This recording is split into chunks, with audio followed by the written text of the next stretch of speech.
2021 ခုနှစ်မှာစစ်ကြုံဆက်ပြန်သွင်းဖို့အတွက်နိုင်ငံရဲ့စစ်တပ်ကအယက်သားအစိုးရစီကနေလက်နက်အားကိုးနဲ့အာဏာသိမ်းခဲ့ပါတယ်။မြန်မာနိုင်ငံကိုနှစ်ပေါင်း60လောက်စစ်အုပ်ချုပ်ရေးနဲ့ဗိုလ်ကျစိုးမိုးခဲ့တဲ့စစ်အုပ်စုဟာနိုင်ငံတကာရဲ့တန်ခတ်ပိတ်ဆို့မှုတွေဖိအားတွေကြောင့်2010ခုနှစ်မှာတော့ရွေးကောက်ပွဲတစ်ခုပြုလုပ်ခဲ့ပြီးစစ်ဗိုလ်ချုပ်တွေဟာယူနီဖောင်းချွတ်ပြီးအယက်သားအစိုးရဖြစ်လာပါတယ်။နိုင်ငံတော်သမ္မတအဖြစ်ရွေးချယ်တင်မြှောက်ခံထားရသူဦးသိန်းစိန်မြန်မာနိုင်ငံရဲ့အဓိကအတိုက်ခံပါတီဖြစ်တဲ့အမျိုးသားဒီမိုကရေစီအဖွဲ့ချုပ် NLD ပါတီရဲ့ပါတီဝင်တချို့လည်းလွှတ်တော်မှတ်တွေဖြစ်လာပါတယ်။2012ခုနှစ်ကြားဖြတ်ရွေးကောက်ပွဲမှာတော့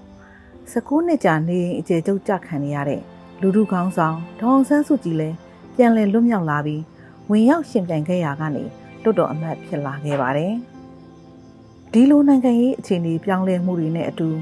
နှစ်ပေါင်းများစွာအမှောင်ချခံထားရတဲ့ကျမတို့ရဲ့မီဒီယာလောကလည်းပွင့်လင်းဖွံ့ဖြိုးလာခဲ့ပါတယ်။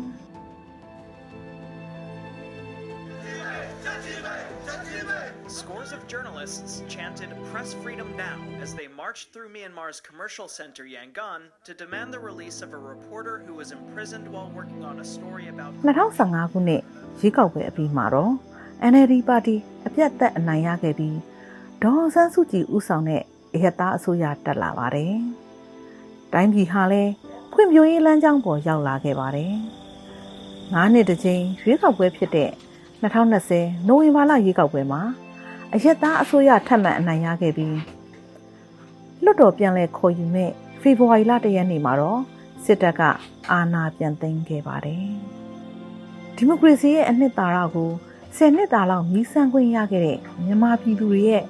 စစ်အာဏာသိမ်းမှုကိုဆန့်ကျင်တဲ့အခြေအနေဟာမြန်မာနိုင်ငံရဲ့ဘယ်လူထုအုံကြွမှုနဲ့မှမတူခဲ့ပါဘူး။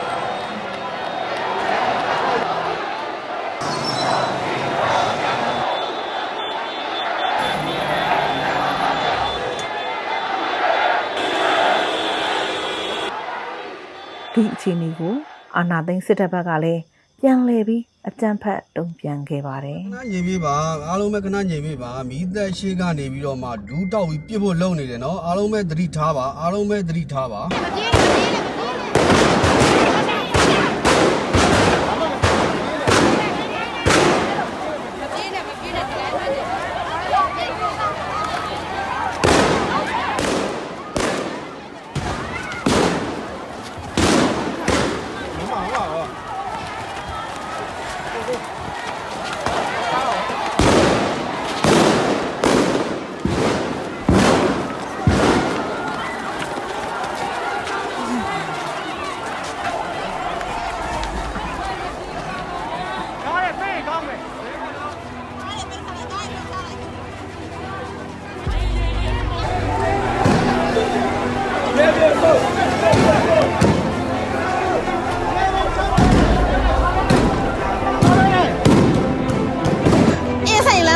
4ချိန်မြောက်ထိုခွင်းတဲ့တပိတ်စစ်ကြောင်းချင်းတွေပဲဖြစ်ပါတယ်ရှင်။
ငြိမ်းချမ်းစွာနဲ့သူတို့ရဲ့ဆန္ဒကိုထုတ်ဖော်နေတဲ့သူတွေကို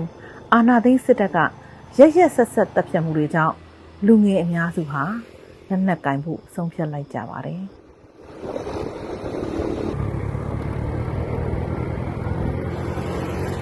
လမ်းခွဲမတွေ့ပါဘူးဒီတော့လမ်းတော့လမ်းခွဲမတွေ့ပါဘူးဒီလမ်း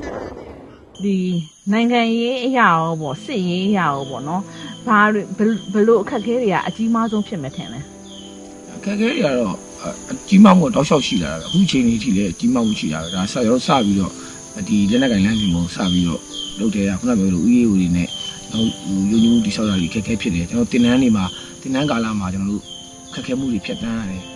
အကြောင်းအရာတွေတင်ဆက်ဖို့တင့်သလားလို့EAO နဲ့ NUG အစိုးရပဲပြည်စီရပြည်ဖြစ်ပေါ့နော်နိုင်ငံရေးခေါင်းဆောင်ကြီးကြားထဲမှာပူးပေါင်းဆောင်ရွက်မှုအားနည်းချက်ကစစ်တပ်ကိုထိထိရောက်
လက်ရှိမြန်မာပြည်အခြေအနေကတော့လွတ်လပ်စွာသတင်းရယူခြင်းဆိုတဲ့ကိစ္စက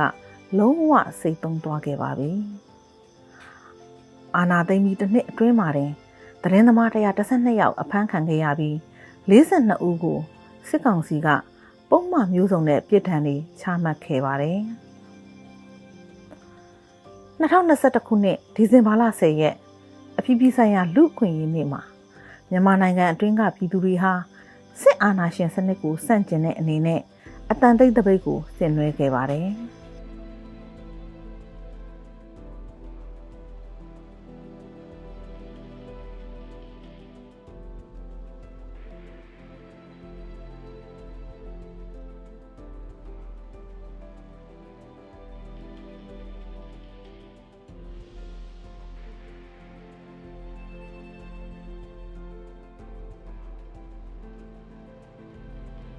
ဒီအခြေအနေတွေကိုသတင်းတပ်ပုံရယူခဲ့တဲ့အလွတ်တန်းတပ်ပုံသတင်းထောက်ကိုစိုးနိုင်ဟာစစ်ကောင်စီတပ်တွေရဲ့ဖမ်းဆီးခြင်းကိုခံခဲ့ရပြီးစစ်ကြောရေးမှာတင်စစ်ကောင်စီတပ်သားတွေရဲ့လက်ချက်နဲ့တေဆုံးခဲ့ပါတယ်။ဒီဇင်ဘာလ25ရက်နေ့မှာတော့ကရင်ပြည်နယ်တပ်မဟာ6ထဲကမဲဝါခီတိုက်ပွဲမှာဖက်ဒရယ်ဂျာနယ်ရဲ့အက်ဒီတာကိုဆိုင်ဝင်းအောင်ခေါ်ကဗျာဆရာအေးဆိုင်ကေဟာစစ်ကောင်စီရဲ့လေကြောင်းတိုက်ခိုက်မှုတွေကြောင့်တေဆုံးခဲ့ရပါတယ်။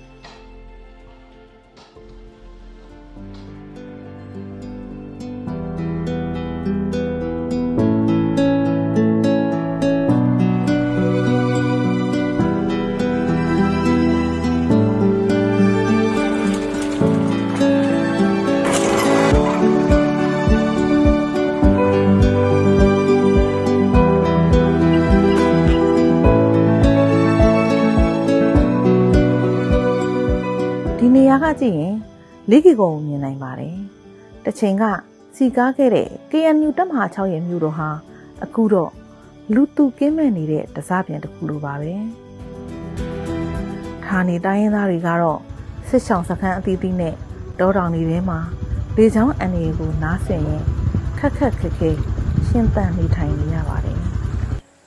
ဒါကကျွန်တော်တို့မြင်နေရတောင်ရင်းမြစ်ပါရှင်။တောင်ရင်းမြစ်ကိုဖြတ်ပြီးတော့ကျွန်တော်တို့ဗမာပြည်ဘက်ကိုမှတ်တမ်းတွေသတင်းတွေရိုက်ဖို့အတွက်ပြန်လည်ဝင်ရောက်တာဖြစ်ပါတယ်။မြန်မာပြည်ဘက်ချမ်းကိုဝင်ရောက်ပြီဆိုတာနဲ့ကျွန်တော်တို့ရဲ့လုံခြုံရေးဟာ100%အာမခံချက်မရှိပါဘူး။ဒါပေမဲ့လည်းကျွန်တော်တို့မဖြစ်မနေဒီလိုလာကြရှိတဲ့ကိစ္စတွေကျွန်တော်တို့ယူရမယ့်မှတ်တမ်းမှတ်ရာတွေကြောင့်အခုလိုမျိုးအရေးဆုံးမျိုးလာတာဖြစ်ပါတယ်။ဒီစခန်းမှာနေတဲ့သူတွေကတော့ပြီးခဲ့တဲ့ရက်ပိုင်းတွင်ကတော့သူတို့ဘုံခိုချင်းတွေမှာနေရတယ်။နောက်တစ်ခုကကျတော့ဒီလက်နက်ကြီးတွေပေါ့နော်လက်နက်ကြီးတွေနဲ့ ပြစ်တာရှိတယ်ဆိုတော့အခြေအနေကတော့ဒီနေ့ကျွန်မဒီနေ့ရောက်တဲ့အခြေအနေကတော့နည်းနည်းအေးအေးဆေးဆေးရှိနေတယ်လို့ပြောလို့ရတယ်ရှင်အခြေအနေကတော့တိုက်ပွဲအခြေအနေနောက်ပြီးလက်နက်ကြီးထုမယ်မထုဘူးဒါတွေကများတော့အဖြစ်တော့ညဘက်ဒီမှာပိုဖြစ်တာများတယ်ဆိုတော့ဒီညကတော့စောင့်ကြည့်ရမှာပေါ့နော်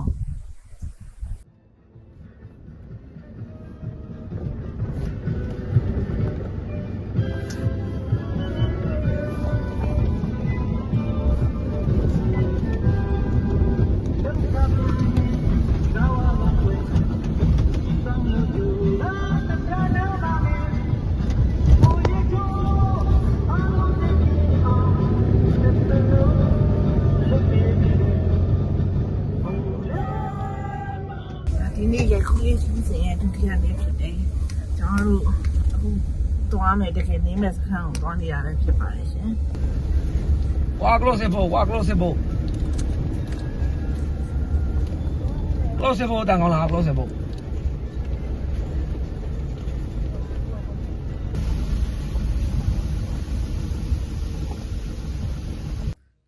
ဒါအခုရှေ့တန်းနေရာရောက်နေပြီပေါ့နော်ဆိုတော့ဒီမှာတော့လူနေအိမ်တွေတော့ရှိတယ်ဒီလူနေအိမ်တွေမှာလည်းဟိုနေကြတဲ့ဒေသခံတွေရှိနေတော့မယ်ပေါ့နော်ဒေသခံတွေကတော့ညဘက်ဆိုတခြားနေရာမှာသွားအိပ်ပြီးတော့နေ့ခင်းဘက်တွေမှာအိမ်တွေမှာနေကြတယ်နောက်ပြီးတော့ဟိုနွားကြောင်းတာတွေဒီတရိษံနေသူတို့စီးပွားရေးပေါ့ဒီဘက်မှာရွာတွေကအိမ်တိုင်းလူမှာဘုံခုချင်းနေရှိတာပေါ့ရှိတယ်အိမ်တိုင်းလူပဲခါတိုင်းဆိုတော့မရှိဘူးကြီးကြတယ်လို့အခုကလေးကတော့မကြီးတော့ဘူးကြီးရနေရမှာတို့နောက်မှာလိုက်ကြတယ်တပိုးမျိုးတကယ်လို့လေဟိုရွာနာနီးဆက်ပေါ့နော်နဲမှာတိုက်ပွဲဖြစ်ရင်တော့နေအိမ်တွေကိုစွန့်ပြီးတော့ပြေးရမှာပေါ့နော်ပြေးရမှာပေါ့အကုန်လုံးဆောက်ဆွေးကြီးကြပါဒီမှာလေဒီမှာဘယ်နှယောက်လောက်ဆန့်ကြလဲကြောက်ရတာပေါ့ညဘက်ဒီဆိုလဲဘုံကူကျင်းရမှာပဲအိတ်ရတယ်ရွာသားတွေလည်းအပြင်မထွက်ကြဘူးအပြင်မထွက်ရဘူးပေါ့ပြီးတော့ဘုံကူကျင်းရမှာပဲပုံအိတ်တယ်အဲ့ဒီမှာတညလုံးလက်နဲ့ကြီးတွေကြားလို့စီရင်ဘာလို့ဘာကန်ရမှမသိဘူးဟိုကျောင်းနေအခြေအနေကဘယ်လိုရှိလဲကျောင်းတွေကမတက်ဖြစ်ဘူးဘာဖြစ်လို့လဲဆိုတော့ကလေးတွေကလက်လက်ကြီးပြစ်လို့စီရင်ထိတ်လန့်ပြီးတော့အရန်ပြေးကုန်တော့ဆရာမကြီးလည်းခေါ်လို့မရဘူးလက်လက်ကြီးတန်းကြားကလေးတွေကသူ့အိမ်သူပြေးကိုယ့်အိမ်ကိုပြေးအဲ့ဒါကြောင့်လမ်းမှာတစ်ခုခုဖြစ်မှကြောင်းကျောင်းတွေကပိတ်လာတယ်ဒီရက်ပိုင်းတွင်းလေဟိုလက်နက်ကြီးကြတာရောလင်းလာတာရောတဖြည်းဖြည်းနဲ့စိတ်လာရဲလို့ပြောတယ်ပေါ့နော်ဆိုရင်အဲ့ပြီးခဲ့တဲ့ရက်ပိုင်းတွေအခြေအနေရောဘယ်လိုရှိလဲဘယ်အခြေအနေမှာလာတက်လဲလင်းကမနဲ့လာတယ်လက်နက်ကြီးတွေကညဘက်ဆိုရင်ပြစ်တယ်ခုနကတော့အလုံးကတော်တော်နီးတယ်နော်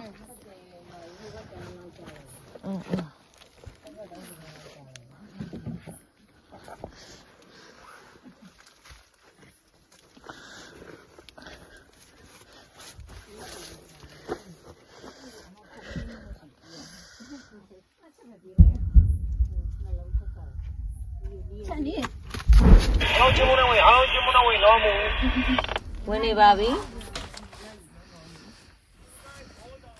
ဟုတ်နင်ဒီလိုတောင်းကလာဟာလားဆင်းမလားဆင်းအောင်လို့ကျန်ဘာဟို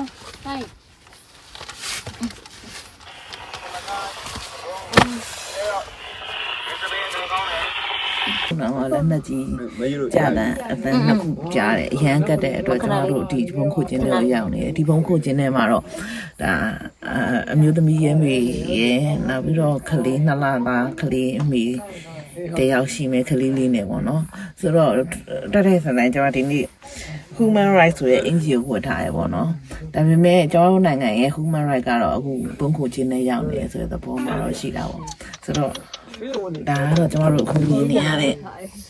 ဘုံခုချင်းတွေကမြင်ကွင်းတွေပဲဖြစ်ပါတယ်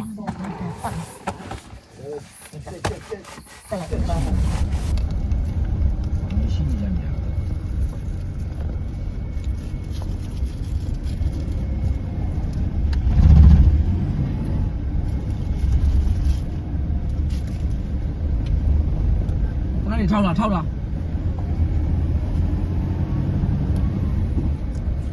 မိကပင်ကုန်းလို့ခေါ်တယ်ဒီနေရာတိုက်ပွဲခဏခဏဖြစ်တယ်ပေါ့နော်ဟိုအဓိကစကားစားဘက်ကနေဥလိုက်ဒီ KNU တွေဘက်ချမ်းကူ ဘက်ကဥလိုက်ပေါ့နော် PDF တွေတက်ခွဲတွေဘက်ချမ်းကနေပြီးတော့ဒီစခန်းကုန်းကိုသိမ်းလိုက်နေဒါဟိုဘက်ဒီဘက်ခဏတိုက်ပွဲဖြစ်နေကြနေရဖြစ်တယ်ပေါ့နော်ကျွန်တော်တို့တော့အောင်မစင်ခိုင်းတာကိုဒီနားမှာမိုင်းနေထောင်ထားတယ်လို့ပေါ့နော်ဆိုတော့ကောက်ပေါ်ကနေမစင်ပါနဲ့လို့ပြောတယ်တရားပါတနက်ရှိရတယ်ဟာဒီနေရလားဟာလား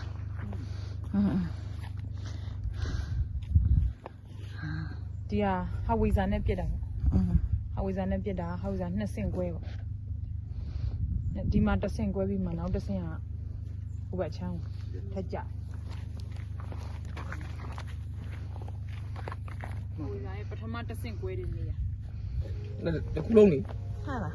မထိတ်ဘူးလေဒီမှာရမ်းသားလေအပေါ်တော့လွယ်ဦးတော့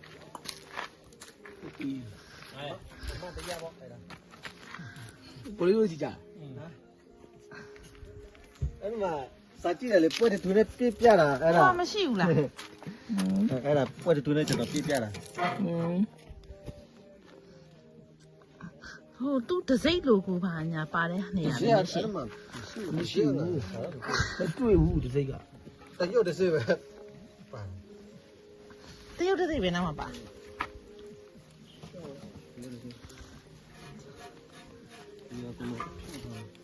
ဒါဘယ်လောက်ကြာသွားလဲကြာတာဒီဘုံသီးကိုတွေ့တာ4ကီကိုရဲ့2မိုင်ဝန်းကျင်အကွာမှာတွေ့ခဲ့တာပေါ့ဆိုတော့ဒီဘုံသီးကြတဲ့အချိန်က2022ခုနှစ်အောက်တိုဘာလလောက်မှာကြာခဲ့တာအဲ့ဒီရွာတွေကနေပြီးတော့မှဒီစခန်းကုန်းကိုဆွဲပြီးတော့မှယူသိမ်းထားရတာပေါ့နော်ဆိုတော့ဒီဘုံသီးထဲမှာကဘာသွားတွေ့လဲဆိုတော့စကစ်ပြားတစ်ခုရှိတယ်အဲ့စကစ်ပြားထဲမှာကျမတို့ရှာကြည့်လိုက်တော့စကစ်ပြားရဲ့တစိမ့်ကိုခဲမှာရှာကြည့်လိုက်တော့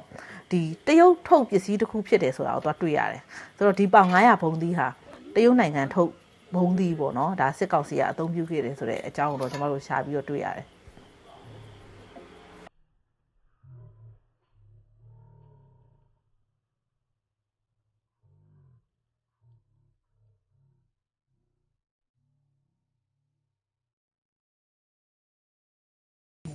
ဒီနေ့ညနေကတော့လက်နက်ကြီးတန်တွေမကြားရအောင်ကျွန်မဒီနေ့ညနေမှာတင်နန်းပေးနေတဲ့နေရာတစ်ခုကိုရောက်လာပြီးတော့တင်နန်းကွင်းတစ်ခုကိုလာပြီးတော့ရိုက်ကူးရေးလာလုပ်တယ်ဆိုတော့ကျွန်တော်တို့ဒီညကတော့ဟိုတခါတည်းကျရင်ဒီဘက်ကဒေသခံတွေပြောတာ12နာရီလောက်မှစပြီးတော့လက်နက်ကြီးထူတာတွေလေရင်ပစ်တွေလာတာလို့သိရတယ်ဆိုတော့ညနေပိုင်းတခင်းကတော့အချိန်နေနဲ့အေးနေရတယ်ကျွန်မဒီနေ့အပြင်ထွက်လာခဲ့တယ်ဒီတင်နန်းမှာအနည်းဆုံးတင်နန်းသား80ကျော်ရှိတယ်တက်ရင်တစ်ခုတွေကမဟုတ်ဘဲနဲ့တက်ရင်တခြားတက်ရင်တွေကနေပြီးတော့ပေါင်းပြီးတော့လာပြီးတော့တင်နန်းပေးနေရဖြစ်တယ်တင်နန်းလာရောက်တက်ရောက်နေရဖြစ်တယ်ပေါ့နော်ဆိုတော့ဒီမှာရှိရဲ့တက်ခွဲမှုကနေပြီးဒီတင်နန်းကိုလာပြီးတော့စစ်ဆေးတဲ့အခါမှာကျွန်မလိုက်လာပြီးတော့ဒီဗီဒီယို footage တွေလိုက်ယူတာပဲဖြစ်ပါတယ်ရှင်မဟာမိတ်ကြီးပြီးတော့စစ်သုံးပစ္စည်းတွေအဲတုံးမယ်ဟုတ်ကဲ့နှုံးနေလား60တွေလား82တွေလားဟုတ်ကဲ့82တွေကျွန်တော်ဘယ်နာကနေထောင်မျိုးတကောင်းကြီးကိုပြစ်မလဲတကယ်ကိုပဲဒီစစ်ဘေးတောင်ခံရတဲ့သူတွေကိုအင်တာဗျူးလုပ်တာပို့ပြီးတော့မျှတတယ်လို့ပြောကြတယ်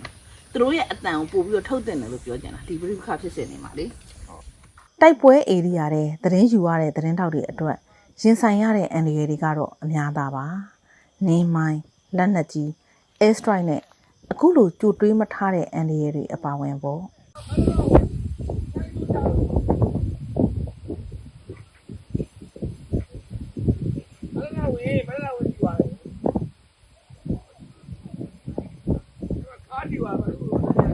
ကိုလေးဟိုခင်းလိုက်ပါလား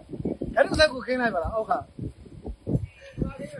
အဲ့အောက်မှာလေဖြာအဲ့လိုနေမနေနဲ့လေဝက်ချမ်းအောင်နေမှာတကယ်တော့ကြည့်ရဟုတ်တယ်လားအမနဲ့တစ်ဖက်ပဲကောင်းနေရဒီဘက်ဆက်ကောင်းနေကြဒီကောင်းနေတယ်ဘောလမ်းဆိုလိုက်လေရပါပြီ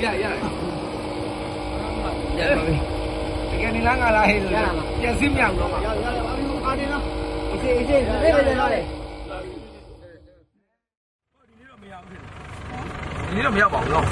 အခုဖက်တော့မရပါအမိုးအိမ်မှာအမပြောပြရကျွန်တော်ယူနီဖောင်းလေးယူလိုက်တယ်ကျမရဲ့ခါတိုင်ရကဒီနေရာမှာဆက်ပြီးသတင်းယူဖို့အခြေအနေမပြီးတော့ပါဘူးနိုင်ငံမဲ့တယောက်အဖြစ်ကျမရဲ့ယာယီနေရာလေးမှာသွားပြီး ခိုလုံရပါအောင်နော် တော်လည်းမလားလာလည်းမလား တော်တော်ပြော ကိုဆယ်ရနေကိစ္စကိုအောင်လို့အပြီးပြောပြီးတော့မှကျွန်တော်မောင်ပြနေ နည်းနည်းပါစင်းလေးပြောင်းရိုက်ပြရတယ်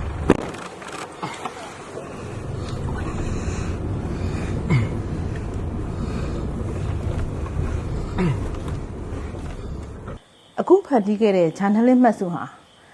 မြန်မာနိုင်ငံမှာစစ်ကောင်စီကအာဏာသိမ်းပြီးနောက်ပိုင်းနှစ်ခွဲအတွင်းကျွန်မကိုယ်တိုင်ကြုံတွေ့ခဲ့ရတဲ့အရေးကြီးတဲ့အချိုးအကွေ့တွေကိုစုစည်းပြီးတော့တင်ပြထားတဲ့မှတ်စုတစ်ခုပဲဖြစ်ပါတယ်။ကျွန်မကိုယ်တိုင်ရန်ကုန်မြို့ရဲ့လမ်းမတွေပေါ်မှာမိခိုးပုံးတွေကြီးစံနေကြတဲ့သတင်းယူခဲ့ရတဲ့အခြေအနေတွေရှိသလိုကိုယ်တိုင်ကဗုဒ္ဓဘာသာဝင်အမျိုးသမီးတစ်ယောက်ဖြစ်ပေမဲ့လည်းအစ္စလာမ်အမျိုးသမီးတွေအသုံးပြုတဲ့ဟီဂျက်ဆိုတဲ့ခြုံဘွားကိုအကာအကွယ်ယူပြီးတော့လှုပ်ဝက်သွားလာပြီးတော့သတင်းယူခဲ့ရတဲ့အခြေအနေတွေလည်းကျွန်မကြုံခဲ့တယ်။ကရင်ပြည်နယ်ရဲ့မိန်းလမ်းမကြီးတွေပေါ်မှာ PDF တွေကအကာအကွယ်ပေးပြီးတော့ဘာလို့မှစိုးရင်စရာမရှိတဲ့အခြေအနေမျိုးတွေနဲ့လည်းကျွန်မသတင်းယူခဲ့ရတာရှိတယ်။ကျွန်မရဲ့ journalist မှတ်စုထဲမှာထည့်မရေးခြင်းတဲ့တချို့အကြောင်းအရာတွေလည်းရှိတယ်။ကျွန်တော်တို့နိုင်ငံရဲ့တော်လှန်ရေးကြီးမှာကဘာကြီးကတချို့ကိစ္စတွေမှာနှုတ်ဆက်နေခဲ့ပြီးတော့တိတာထင်ရှားတဲ့အကူအညီတွေမပေးခဲ့ပါဘူးဆိုတဲ့အကြောင်းအရာမျိုးတော့ကျွန်မထည့်မရေးခြင်းပါဘူး